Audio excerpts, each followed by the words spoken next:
아멘. 네, 이 시간 소망 없는 자를 향한 은혜라는 제목으로 함께 말씀 살펴보겠습니다. 제목 그대로입니다. 혹시 우리 성도님들께서는 나에게 소망이 없다, 어떤 때 이런 생각을 하시나요? 일단 오늘 어린이날입니다. 어린이날을 맞은 어린 친구들의 소망은 뭘까요? 나 선물 뭐 받을까? 근데 좀 극단적인 예로요, 어린이날 선물로 장난감을 받았습니다. 와, 좋다. 갖고 놀다가 뚝 부러지면 어떡하죠? 소망이 없죠. 학생들에게는 아무리 공부를 나 정말 열심히 했는데, 아니 정말 밤잠을 설쳐가며 시간을 아무리 생각해도 이만큼 많이, 나는 객관적으로 시간을 많이 들여서 공부했다고 생각을 하는데 성적에 변화가 없다. 정말 시간 많이 들이고 밤잠 설쳐가며 공부했는데 이번에도 어떤 자격증 시험, 이번에도 어떤 고시에 또 떨어졌다. 앞으로 어떻게 하지? 막막할 겁니다. 실제로 우리 청년들의 이야기죠. 또 누군가 취준생들, 취업을 준비하는 분들 중에는 정말 100개가 뭡니까? 그 이상의 이력서들을 넣기도 하실 겁니다. 100개 이상의 이력서를 넣어요.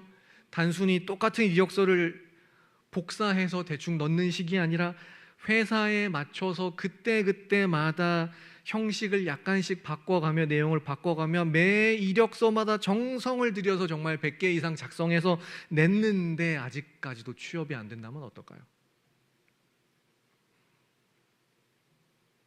굉장히 자괴감 많이 듭니다. 이제 취업이 안 되면 사람들이 자꾸 이제 바깥 출입을 실제로 안 하게 되고 좌절하고 그런 것도 또한 사실입니다. 또 건강 때문에 힘겨우신 분들에게는 당신의 건강은 더 이상 나아질 기미가 없습니다. 병원에서도 더 나아지기는 어렵겠는데요 라고 이야기를 한다면 병원부터도 그 환자에 대해서 당신은 나아질 기미가 없어요 라고 소망을 놓은 경우가 되겠죠. 환자들의 또 그 환우 가족들의 절망은 어떨까요?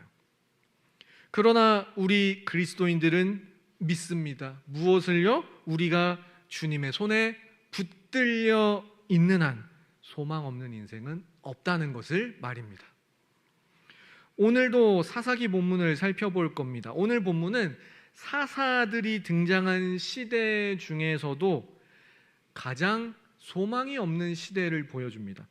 12지파들이 누군가 사사가 등장할 때마다 지파도 소개하지 않습니까? 12지파 중에서도 가장 소망이 없어 보이는 지파를 또한 보여줍니다. 그런데 하나님의 말씀에 그 소망 없는 사람들을 굳이 본문을 통해 보여주시겠다라는 것은 인간적인 어떤 힘과 능력으로는 답이 안 나오지만 하나님의 섭리가 소망이 된다라는 것을 보여주겠다라는 것이죠. 오늘 말씀을 통해 도저히 소망 없어 보이는 시대, 소망 없어 보이는 나라, 개인, 가정, 그리고 우리를 향해 친히 찾아오셔서 유일하고 살아있는 소망이 되어주시는 우리 주님과 만날 수 있기를 바랍니다. 사사기는 이제 여러 사사들이 등장을 하고 마지막 대사사 삼손만을 남겨두고 있습니다. 사사기도 이제 중반부를 넘어섰습니다. 많이 흘러갔는데요, 이 오늘 말씀을 잘 보시면 사사기의 전반적인 흐름이 굉장히 나빠진 것을 볼 수 있습니다. 이보다 더 나쁠 수는 없습니다. 왜 그럴까요? 제가 무슨 근거로 이보다 더 나쁠 수는 없다고 말씀드리는 걸까요? 사사기 후반부인 오늘 본문과 사사기 초반을 한번 비교를 해보겠습니다. 먼저 오늘 본문 사사기 후반부죠. 사사기 13장 1절을 다시 한번 읽어보겠습니다. 시작. 이스라엘 자손이 다시 여호와의 목전에 악을 행하였으므로 여호와께서 그들을 40년 동안 블레셋 사람의 손에 넘겨 주시니라. 아멘. 마지막 삼손이 등장하기 전에는 또 이스라엘 백성들이 여호와 앞에서 악을 행했다. 40년 동안 블레셋 사람의 손에 붙여 주셨다. 일단 나왔습니다. 딱 이걸로 끝났어요. 그러면 사사기 초반에는 어땠을까요? 조금 깁니다만 사사기 3장 7절부터 9절까지 말씀 한번 같이 읽어보겠습니다. 시작. 이스라엘 자손이 여호와의 목전에 악을 행하여 자기들의 하나님 여호와를 잊어버리고 바알들과 아세라들을 섬긴지라. 여호와께서 이스라엘에게 진노하사 그들을 메소보다미아 왕 구산 리사다임의 손에 파셨으므로 이스라엘 자손이 구산 리사다임을 8년 동안 섬겼더니 이스라엘 자손이 여호와께 부르짖음에 여호와께서 이스라엘 자손을 위하여 한 구원자를 세워 그들을 구원하게 하시니 그는 곧 갈렙의 아우 그나스의 아들 온니엘이라. 아멘. 방금 우리가 장황하게 쭉 읽었던 이 사사기 3장 7절부터 9절까지는요, 사사기 중에서도 제일 처음 등장했던 최초의 사사 온니엘이 등장할 때 당시입니다. 그때 말씀을 다시 한번 잘 기억해 보세요. 이스라엘 자손들이 하나님께 악을 행했습니다. 그러니까 사사기 초반이라고 해서 이스라엘 백성들이 우상을 안 섬긴 건 아닙니다.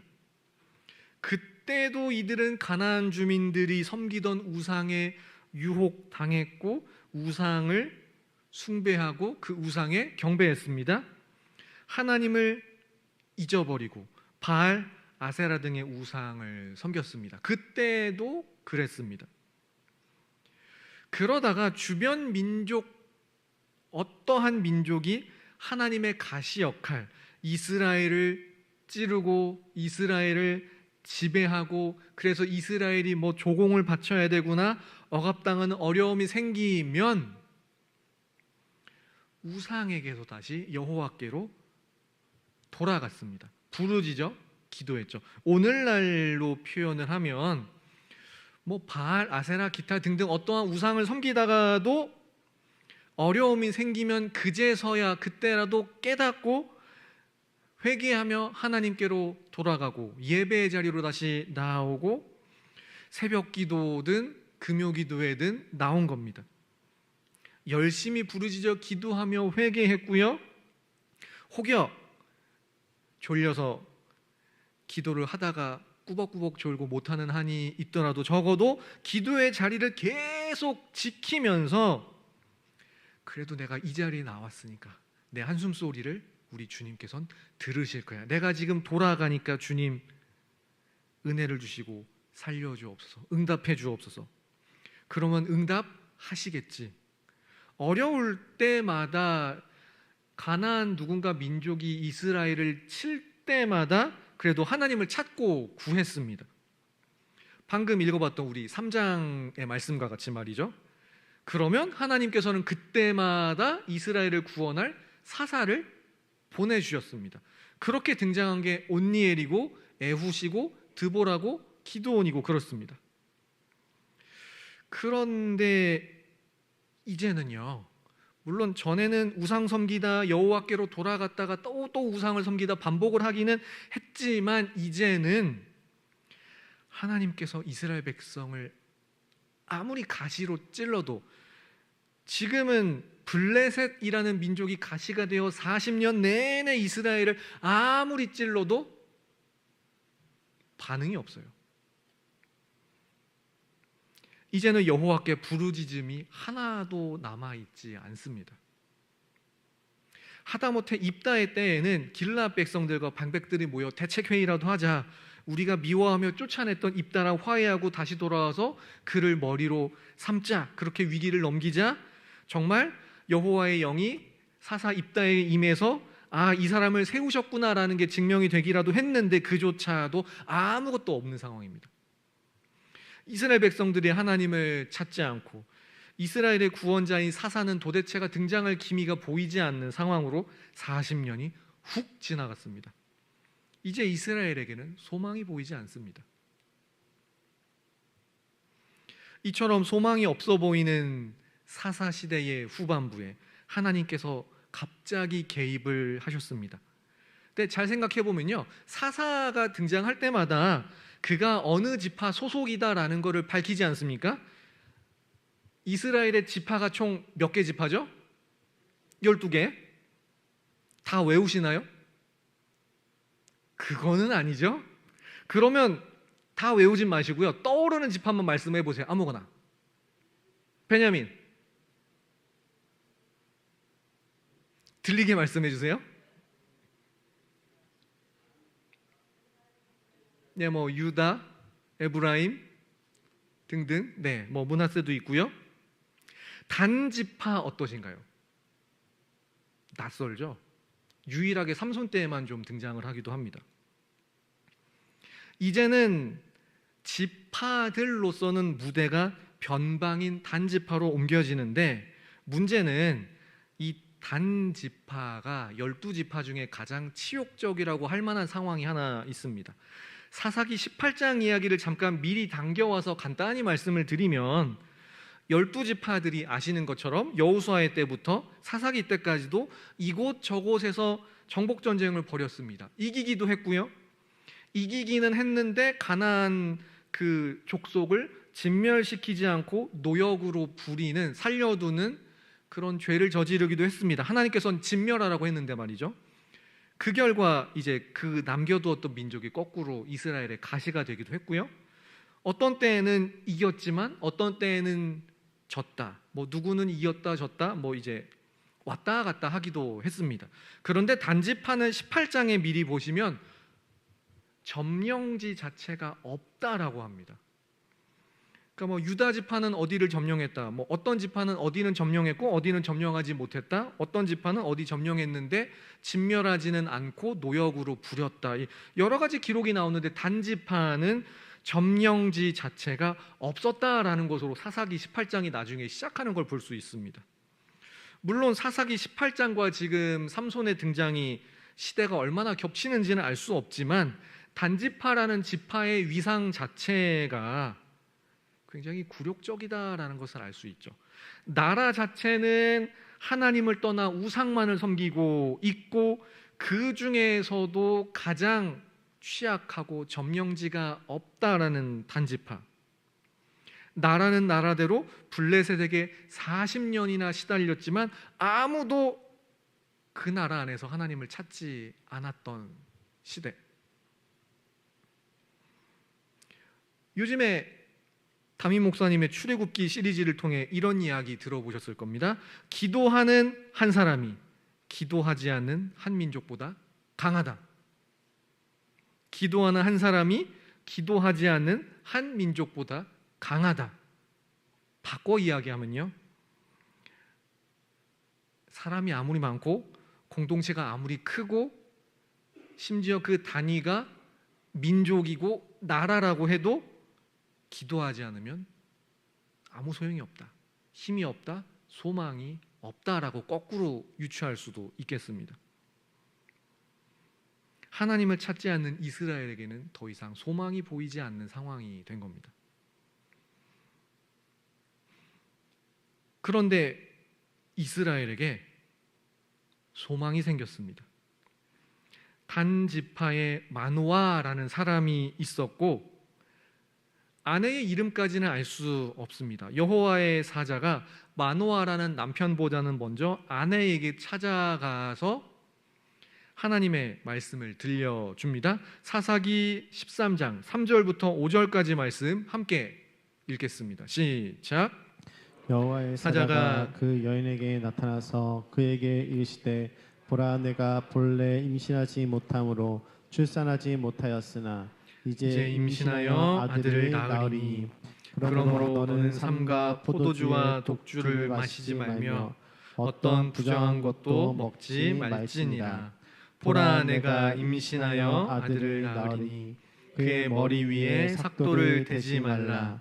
이 아이는 태에서 나옴으로부터 하나님께 바쳐진 나실인이 됨이라. 그가 블레셋 사람의 손에서 이스라엘을 구원하기 시작하리라 하시니. 아멘. 마노아라는 단지파 소속의 사람과 그 아내 이들 부부 사이에는 자녀가 없었다라고 2절에서 말합니다. 그런데 2절을 잘 보시면 역시 자녀가 없고 출산하지 못함으로 여호와께 간구했다라는 말이 역시 없습니다. 대표적으로 한나의 이야기를 잘 아실 겁니다. 한나는 그렇게 기도를 했습니다. 그러나 마노아와 이들 부부에게는 그런 기록이 없습니다. 이스라엘이라는 나라도 단지파는 점령지가 없다로 시작하고, 그리고 이 가정이나 개인들조차도 상황은 쉽지 않고 급한데 기도하지 않습니다. 하나님을 구하지 않고 하나님께로 돌아가지 않습니다. 가정도 하나님께 돌아가지 않고, 개인도 하나님께 돌아가거나 찾고 구하지 않고, 나라도 지파도 다 하나님을 찾고 구하지 않는 소망이 없어 보이는 공동체 가운데, 그러나 강권적인 하나님의 은혜가 임했습니다. 먼저는 3절과 같이 임신하지 못하던 마노아의 아내가 임신하여 아들을 낳을 것이다 라고 말씀을 합니다. 그런데 이 아들이 단순하게 태어나는 게 다가 아니라 5절의 표현처럼 나실인으로 드려진다 라고 합니다. 앞으로 이 아이는 나실인으로 드려질 것이고, 또 그에 따라 포도주, 독주, 또 율법에서 이야기하는 부정한 것들 먹거나 마시지 말라 하고요. 또 하나, 머리에 삭도를 대지 말라. 나실인의 조건을 이제 하나님의 사자가 나타나 쭉 이야기를 하고 있습니다. 이제 나실인에 대한 내용은 민수기 6장에서 다룹니다. 일정 기간을 서원하여 잠깐 나실인이 되어 방금 하나님의 사자가 이야기한 이런 서원을 일정 기간을 하는 경우, 서원하는 경우가 있기는 합니다.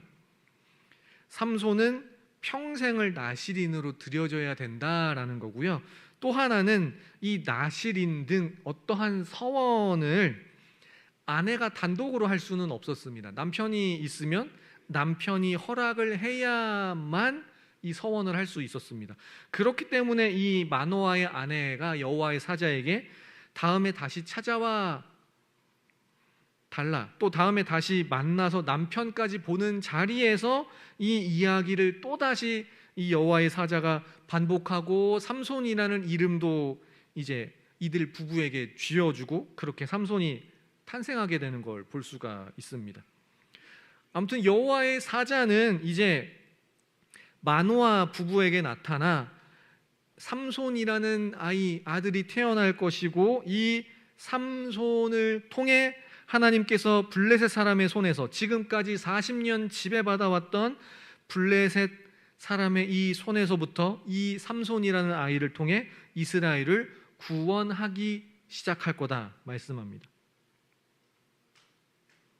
그러면 방금까지 살펴본 바에 따르면 이스라엘의 구원이 하나님을 간절히 찾고 구하는 이스라엘이나 단 지파나 하나님을 간절히 찾고 구한 한 가정이나 개인에게 임한 게 아니라는 겁니다. 어떻게 이런 일이 가능할까요? 하나님을 전혀 모르지는 않는데 하나님 대신 우상을 찾고 하나님은 더 이상 구하지 않은 지가 40년 이상이 되었습니다. 사실 우리가 알기로는 구하고 찾고 두드리는 자에게 은혜를 주시지 않나요?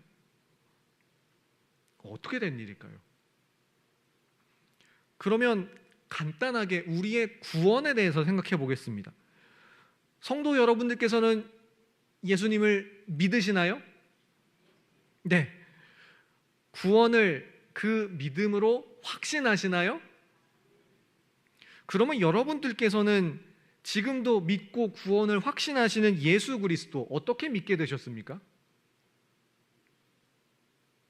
누군가는 모태신앙일 수도 있고요.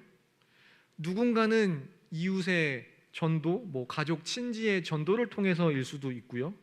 심지어 누군가는 예수 믿기 전까지 사실은 내가 박해하던 사람이었어 일 수도 있으실 겁니다. 모태신앙이든 누가 나에게 복음을 전해서든 복음을 전해준 그 사람을 통해 그러한 하나님의 역사를 통해 복음을 믿게 되었습니다. 아닙니다. 저는 제가 이것저것 다른 종교랑 다 뒤져보고 비교해서 예수를 믿었습니다. 가끔 있습니다만 거의 없죠.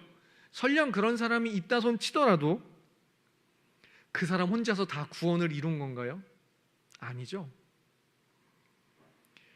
우리들 각자 안에 계시는 성령 하나님께서 우리가 예수를 구주로 믿고 고백할 수 있게 하시지 않으면 구원이란, 믿음이란 없습니다.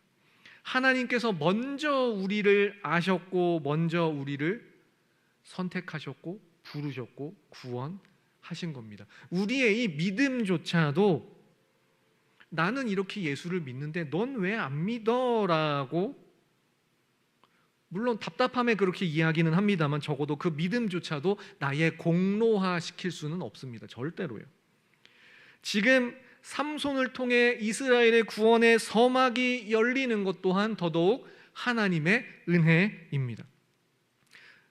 그러면 어차피 하나님께서 은혜를 주실 건데 나는 신앙생활 열심히 안 해도 다 되는 거 아닌가요? 반대로 생각하시면 되겠습니다. 혹시 우리 주변에 아무리 생각해도 소망이 없는 사람, 이 사람은 진짜 도대체가 소망이 없다 하는 사람 누굽니까? 저는 서두에 소망이 없는 사람, 소망이 없는 경우를 함께 살펴보았습니다. 예를 들어 누군가에게는 아무리 복음을 전해도 싸우기만 하고 도저히 변하지 않을 것 같은 그 소망 없는 사람, 주변에 한 명쯤 있지 않으신가요? 그 사람에게 아직까지 받아들이지 않는다고 해서 영원히 소망이 없는 건가요? 아니죠. 아직까지는 때가 이르지 않은 거죠. 그 사람에게 은혜가 없나요? 은혜의 때가 임할 줄로 믿습니다. 그래서 이사야 37장 32절은 이렇게 말씀합니다. 이사야 37장 32절 함께 읽겠습니다. 시작. 이는 남은 자가 예루살렘에서 시온산에서 나올 것임이라. 만군의 여호와의 열심히 이를 이루시리이다. 아멘. 우리는 우리의 삶을 우리 스스로는 소망을 장담할 수 없지만 만군의 여호와의 열심히 우리를 여기까지 이끌었으며 우리의 눈으로 보기에 그 소망 없는 사람, 그 소망 없는 누구, 소망 없는 나라, 어떠한 공동체, 우리 가정 무엇이든 우리는 기도하다 지칠지 모르겠지만 우리에게 약속하시고 우리의 과거의 기도와 약속에 대해서 여전히 기억하시는 만군의 여호와의 열심이 우리의 유일한 소망인 줄로 믿습니다. 이스라엘 백성들에게 삼손이라는 사사를 주신 하나님, 사실은 하나님께 40년 이상 기도하지 않았고 오히려 하나님을 떠나 우상을 섬겼고 블레셋에게 아무리 괴롭힘을 당해도 도통 하나님을 찾지 않던 그들에게 거꾸로 하나님께서 찾아주셨고 삼손이라는 사사를 예비하셨고 구원의 은혜를 베푸신 그 하나님이 우리의 유일한 소망인 줄로 믿습니다. 말씀을 정리합니다. 누군가는 그래도 기도가 응답돼서 감사하다, 온갖 이런저런 체험들이 있어서 감사하다, 소망 중에 사실 줄로 압니다. 반대로 누군가는 내가 아무리 기도해도 왜 이렇게 오래 걸리지? 무엇을 해도 내 인생에, 우리 가족의, 내 미래의 진로에 소망이 안 보이는데 생각이 드실 겁니다.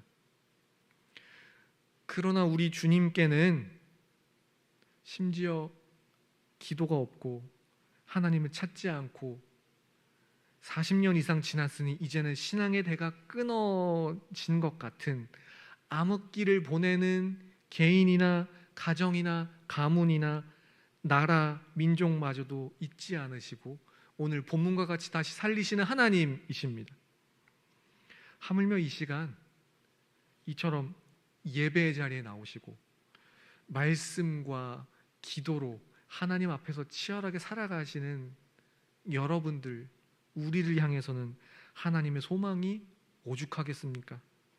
소망 없는 나라도 다시 일으키시며 구원 역사를 보이시며 암흑기를 뛰어넘게 하시는 하나님,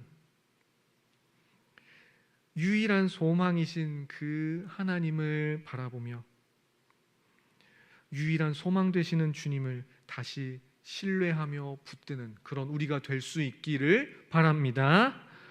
기도로